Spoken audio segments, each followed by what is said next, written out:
Recuerda nuestro hashtag Cooperativa Conversa. Estaremos hablando a continuación de un tema muy, pero muy importante que tiene que ver con estas consecuencias que tiene el hundimiento de este barco que transportaba más de 200 toneladas de pescados, 60.000 litros de petróleo y que ha generado muchos problemas. Así que esperamos tu participación, tus opiniones con el hashtag Cooperativa Conversa. Estamos con Estefanía González, que es la coordinadora de océanos de Greenpeace. ¿Cómo te va, Estefanía? Me gustaría que para comenzar pudieras describir el barco, la tonelada, qué es lo que hay ahí adentro, cuál es ese riesgo, esa amenaza. Hola, buen día, gracias por la invitación. Bueno, yo vengo regresando de Chonchi, así que tengo la imagen, claro, tengo la imagen fresquita en mi cabeza, y para que la gente se lo imagine, esto no es algo que está ocurriendo como en alta mar, algo así como lejos, está ocurriendo en la costa, o sea, el barco hundido se ve desde la playa, las comunidades que están ahí, la vista que tienen todos los días cuando toman desayuno en su casa, es este barco que está hundido, es un barco de 60 metros, estamos hablando de, ¿cuánto? 5 cuadras, por así decirlo, si uno se lo imagina acá en Santiago, en una zona urbana, de un buque que tiene en su interior 200 toneladas de salmones en descomposición. Esto ya es un desecho tóxico, ya no es un pez vivo que lo podemos liberar al mar. No, estamos hablando de un desecho altamente tóxico. Casi que hay que sacar el rótulo de pez a esta altura, o de pescado. Tal cual. Ahora, estos salmones estaban en estos depósitos, ¿verdad? Cuando se echa a perder el buque y se hunde, empieza a faltarles el oxígeno, pobrecitos, mueren asfixiados, y hay un tiempo, 48 horas máximo, para poder sacarlos, retirarlos, según lo dice la ley. De hecho, Serna Pesca así ya le ha hecho la denuncia, digamos, y le van a aplicar multas. Pero son los protocolos. Los protocolos, ¿verdad? Ahora, el tema es que, como dices tú, ya estos salmones ya son desecho tóxico. ¿Cuál sería la solución? ¿Qué debería hacer? ¿Qué podría hacer la empresa y debería hacer para evitar una contaminación? Bueno, lo primero que se tiene que hacer acá es invertir el máximo de recursos necesarios para evitar que haya acá una crisis. Y lo que nosotros vimos en terreno es que eso no está ocurriendo. Por ejemplo, las barras de contención del combustible que podría salir son insuficientes. ¿Cómo son las barras de contención? Son una especie, como si uno le dice, de mangas, como flotante, que lo que hacen es que tienen que rodear a todo el barco para evitar, en caso de que haya algún tipo de derrame, evitar que se vaya más allá del radio del barco. Sin embargo, hemos visto que cubren la mitad del barco, que si las queremos poner un poquito más hacia la zona de la proa, de la parte delantera del barco, se le quita un pedacito del otro lado. Entonces, ahí ya vemos que los recursos no están funcionando y no tenemos todo el material necesario para poder evitar una crisis. ¿Pero el combustible ya está saliendo? Hubo una primera salida de combustible, que era lo que estaba en cubierta. El otro está ahí dentro porque no hemos iniciado las maniobras. Claro, está encapsulado aún. Pero tenemos una bomba de tiempo y es por eso que es necesario que todas estas medidas estén implementadas. Respecto a los salmones, hoy día la empresa no nos ha explicado por qué no los sacaron antes de las 48 horas, por qué no se iniciaron las maniobras, ¿sí? Porque lo que ocurre acá, y la ley es muy clara en esto, la responsabilidad es de la empresa salmonera de sacar esa mortandad en menos de 48 horas. Porque aquí se han tirado la pelota entre la salmonera y la empresa de transporte, ¿no? Claro, pero la ley acá es bastante clara, la verdad, dice, es la empresa salmonera la que está a cargo. Está bien, pero eso es lo que ocurrió hasta ahora, es para darle contexto al escenario, ¿no? Claro, es como nosotros. A ver, claro, porque la empresa Camanchaca, que en este comunicado de prensa, ¿verdad?, que de 3 puntos dice: el retiro de esta mortandad le corresponde en conformidad a la normativa vigente a personal especializado contratado por la empresa de transporte marítima dueña del barco, en la forma que determine la autoridad marítima. Eso es falso. Ya. ¿Y qué dice los dueños del barco? No, esto es de la empresa Camanchaca. Entonces, aquí vemos y queda demostrado que no es que no se esté retirando la mortandad porque no se pudo, es porque no están queriendo hacerlo. Ahora, aquí la pregunta que nos queda es: ¿por qué no lo están haciendo? ¿Estarán esperando algún seguro? ¿Estarán esperando a la empresa aseguradora? ¿No quieren invertir la cantidad de recursos? Y cuando vemos la parte final del comunicado de la empresa Camanchaca, vemos que dicen: pero no se preocupen porque financieramente esto no nos va a afectar. Claro. Entonces, acá hay un tema de querer invertir en evitar la crisis que no se está haciendo. Claro, casi que era un mensaje para sus socios, no tanto para la... O para los trabajadores también. Ahora, que también para los trabajadores. Pero perdón, Seba, que acá dice, se prevé, lo que dice en el tercer punto, para evitar que este accidente afecte la normalidad de sus operaciones, ¿verdad? Y se prevé que no se verán afectados sus estados financieros. ¿Cuántos trabajadores tiene esta empresa? Porque uno de los argumentos de la empresa salmonera es que dan muchos puestos de trabajo. Entonces también se puede entender que los trabajadores digan: chuta, a ver qué pasa con esta empresa, me voy a quedar sin pega. Bueno, acá tenemos que recordar dos cosas. Primero, hoy día no tenemos estadísticas públicas que hablen de cuántos trabajos da la industria salmonera. Esas no existen. Toda la información que tenemos sobre cuánto empleo da la industria viene de la propia industria salmonera. Nosotros tenemos el sector acuícola y pesquero como uno solo, pero no tenemos dividido la industria salmonera a nivel sectorial. Pero ellos dan una cifra. Que viene de la misma industria salmonera. Sí, y personalmente nosotros desconfiamos de esa cifra, porque también hay que dividir cuántos de esos empleos son realmente para la gente que vive en la localidad, cuántos tienen que ver con otro tipo de empresas, cuántos son directos, cuántos son indirectos. Bueno, y es un tema, la verdad, bastante amplio. Ahora, lo que nosotros no vimos en terreno y que está denunciando la gente también, es a la empresa dando estas explicaciones a la gente. Camanchaca hoy día es la única empresa que no está en el lugar dando las explicaciones. Con todas las cosas que el gobierno pudo haber hecho bien o mal, bueno, el gobernador marítimo está ahí dándole la cara a la gente. Nosotros ayer nos reunimos con el director del Servicio Nacional de Pesca, le dijimos que para la gente era muy importante que ellos estuvieran allá, nos dijeron, vamos a armar un protocolo para estarle informando a la gente. Pero Camanchaca y la industria salmonera lo que hace con este comunicado es decir, ¿saben qué? No es problema nuestro. ¿Sí? Y se desliga completamente. Entonces aquí lo que tenemos que analizar es cuánta de esta dejación ha tenido que ver primero con el accidente y segundo con no haber tomado las medidas en forma y tiempo necesarias. Ante este tipo de casos, Cernapesca no tiene dientes, porque se cursó una multa, de acuerdo a lo que se dijo, pero parece que la salmonera la pagó sin ningún problema. No hay mucho más que hacer por parte de la autoridad. Hay mucho más que hacer y ese es el llamado que nosotros le hicimos a la autoridad, y acá lo que nosotros estamos pidiendo es que se le revoque la resolución de calificación ambiental a la empresa y que se le cancele y se le revoque la concesión. Y ahí entra Cernapesca y ahí también entra el Ministerio del Medio Ambiente. Nosotros le mandamos un correo al ministro Mena, precisamente porque acá también son impactos ambientales, y le pedimos una audiencia de urgencia al ministro de Medio Ambiente para poder manifestarle estas preocupaciones, porque hoy día es la gente de Chiloé, la gente de Pilpilehue la que no está pudiendo sacar recursos de ahí porque por una medida de prevención, de precaución, pero las salmoneras que están ahí siguen cosechando. Ahora, ya estos residuos tóxicos, ¿dónde deberían ir, a dónde se podrían llevar? ¿Y cuál es, si es que no se los lleva a ese lugar, cuál es el riesgo? ¿Que contaminen el agua, que vuelva, no sé, que vuelva a provocarse una emergencia como ya tuvieron hace unos meses atrás ahí en Chiloé? El peligro aumenta conforme pasan los días. El peligro que teníamos el día sábado es un peligro muy diferente al que tenemos hoy día. Y se agrupa principalmente en dos cosas.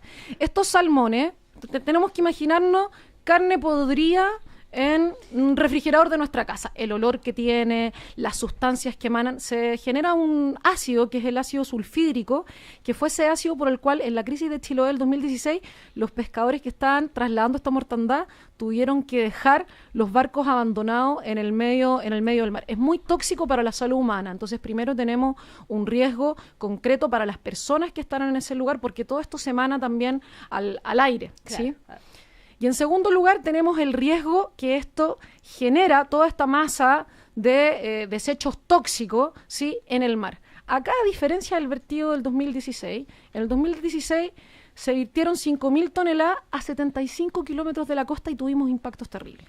Hoy día estamos hablando que esto está a 300 metros de la costa. De hecho, cuando hay marea baja uno puede como entrar caminando a ver el barco hundido. Entonces, estos salmones en descomposición pueden contaminar y matar a todas las especies que viven en la zona. Estamos hablando de aves, estamos hablando de delfines que transitan entre medio del mar interior de Chiloé, y también estamos hablando que estamos en primavera, y en primavera se generan las condiciones perfectas para la marea roja.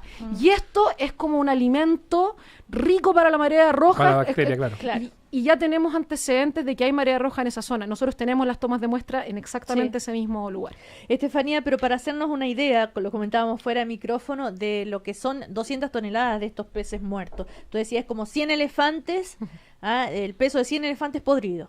Claro, pero estamos hablando de una masa de, no sé, 5 canchas de fútbol gigantesca con un peso de 5 elefantes cayendo sobre el océano. Y ahí lo que tenemos es que no es mar abierto. El barco está a 8 kilómetros de profundidad. Claro. De hecho, con marea baja se ve la mitad del barco afuera. Entonces, el daño al fondo marino, a las especies que están ahí y a la actividad productiva es... Bueno, pero eso ya es una realidad. Ahora, si con buena voluntad, supongamos, todos ya llegan a un acuerdo y vamos a solucionar esto, ¿cuál sería la solución que propone Greenpeace? ¿Llevar dónde se desecha? ¿Qué se hace con ese desecho? Bueno, primero La primera solución que exigió Greenpeace es que esto se hiciera antes de las 48 horas y no se hizo. Sí, Pesca también se lo esa es razón suficiente para revocarle la resolución de calificación ambiental a la empresa. Ya. Eso es lo primero. Ya, eso en cuanto a las sanciones. Eso en cuanto, y también ahora, o sea, eso sí tiene que aplicar ahora y ese proceso tiene que ocurrir ahora. Ojalá el ministro Mena nos esté escuchando para que nos reciba. Nos debe estar escuchando. No escucha. Y segundo lugar, lo primero, aquí hay que evaluar dos alternativas. Una, ¿es seguro poder bombear desde el barco con estas bombas los desechos que están ahí, o existe alguna manera de remolcar el barco y llevarlo ya sea a un puerto a la costa para poder hacer las acciones de manera más segura? En tierra. Y esa en tierra o en un puerto donde nosotros ya tenemos están todo lo que son las grúas y todas las formas de poder hacerlo seguro. Entonces aquí tenemos dos alternativas. Las grúas levantarían estos containers llenos de peces. ¿Cómo? El barco y se pone en manera segura, además que en un puerto, en la zona de la costa también está mucho más protegida. Entonces acá tenemos dos grandes vías. Una, se hace la operación de manera segura, con los máximos estándares, con toda la inversión que sea necesaria para bombearlo. ¿Y a dónde lo bombea y a dónde cae ese desecho?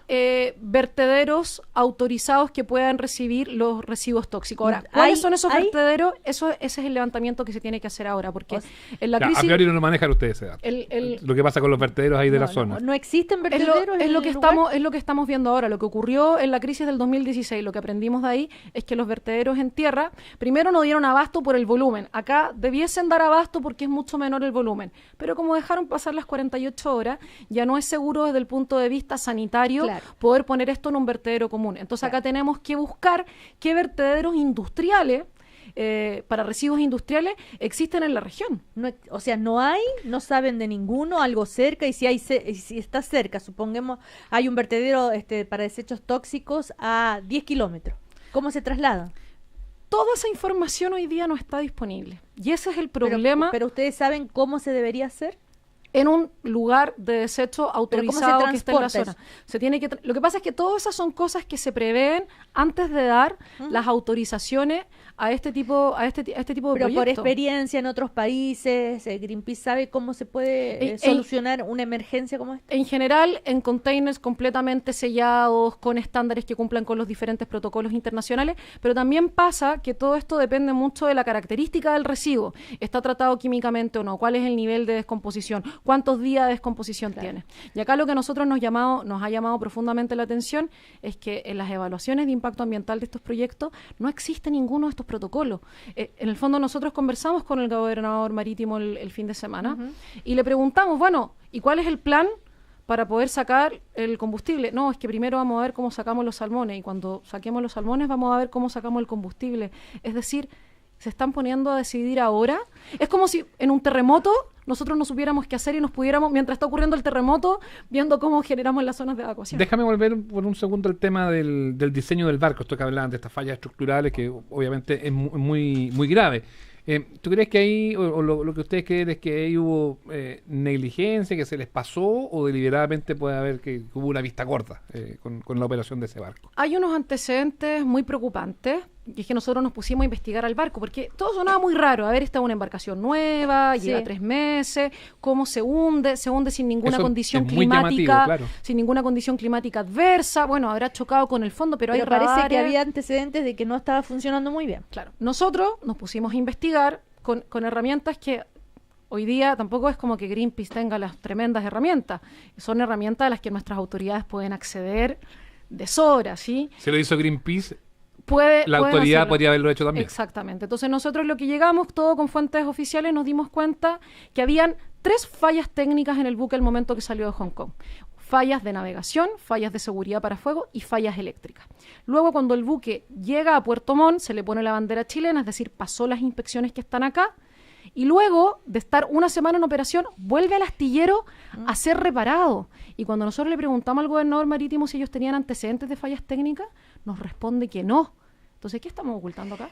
A ver, o tal vez simple desconocimiento, sin malas intenciones. En fin, los de la empresa también dijeron que esto sí es un accidente, pero que siempre hay riesgo y que es uno en 1000, que siempre está esa posibilidad, ¿no?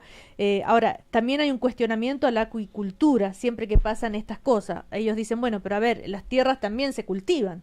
el mar también se puede cultivar. Entonces, y además que generan muchos empleos, que trajo progreso para la zona. En fin, ¿cuál sería la postura de ustedes? ¿Qué hacer? Entonces, ¿están en contra de la acuicultura? ¿Nada ahí?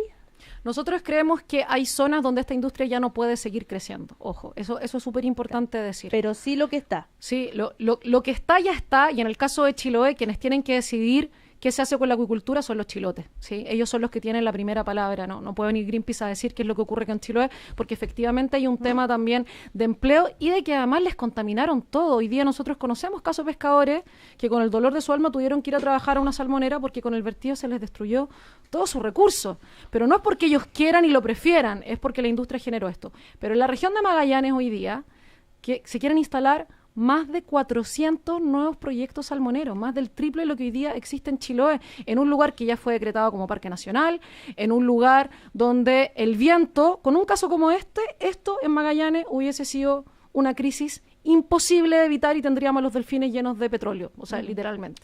Bueno, los próximos pasos y los próximos días van a ser muy importantes entonces para que tratar de que esto no se convierta en otra gran tragedia para el medio ambiente y para la salud del mar, así es, de las aguas. Y así que, ¿sí? ¿Querías decir algo más? Sí, es que ya cerramos. Es que por eso agregar el tema de la necesidad de revocarle ya a la industria su licencia. ¿Por qué? Porque si ellos no ven impacto, no van a apurar los esfuerzos para tratar de manejar esta crisis. Si ellos saben que tienen en peligro su concesión y su negocio futuro, van a tomar las medidas, porque ya nos dimos cuenta que a la gente no le importa. Le agradecemos a Estefanía González, coordinadora de Océanos de Greenpeace. Que estés muy bien. Muchas gracias. Gracias por venir. Chao.